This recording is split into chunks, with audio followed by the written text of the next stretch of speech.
Bonjour, on est étudiante en journalisme. On doit faire un micro-trottoir sur le journalisme de solutions. Ça vous dirait de répondre à 3-4 questions?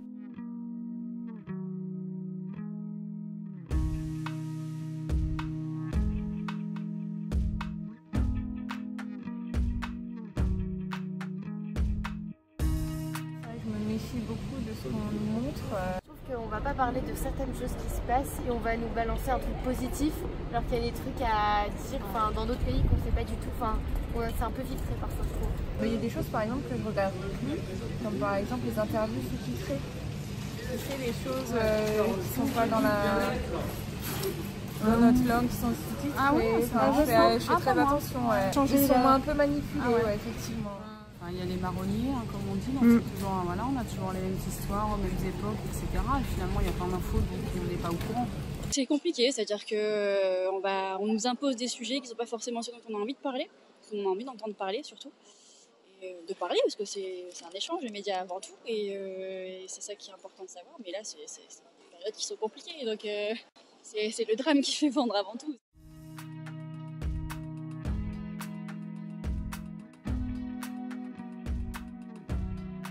Oui, parce que du coup, je pense que c'est ce que les gens attendent, pas forcément dramatiser à chaque fois et trouver une solution. Oui, complètement. Ouais. Oui, mais je pense qu'on le voit déjà aussi, essayer de prendre les choses sous une approche positive. Non, oui, maintenant que vous me l'avez expliqué, je pense que c'est quelque chose qu'on voit déjà. C'est une forme de politique, une forme de militantisme, je pense, et c'est intéressant. C'est intéressant de l'entendre, c'est intéressant de savoir que ça peut exister. Il y a tellement de choses à résoudre que oui, bien évidemment, si le média peut-être est la première source de solutions. Après, je sais que je me dirige plus vers les articles positifs. Par exemple, quand je vais sur Google Actu ou des trucs comme ça, je vais regarder ce qui, par exemple, des catastrophes, etc. Je vais même pas regarder ce que, c'est chiant. Alors que par exemple, une avancée technologique ou scientifique ou sur la santé, moi je vais regarder.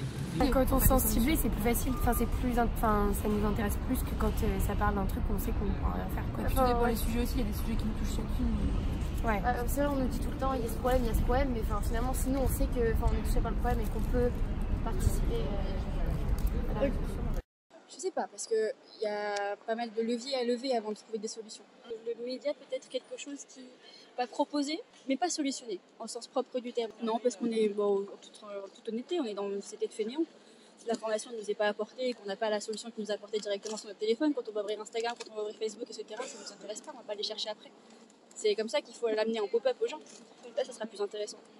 Je crois qu'il faut poursuivre, mais il faut être super clair dans ce qu'on dit et très cohérent tout le temps sur la même ligne éditoriale pour que, avec des vérifications, des gens qui sont connus, qui vous accompagnent et qui vous donnent du crédit.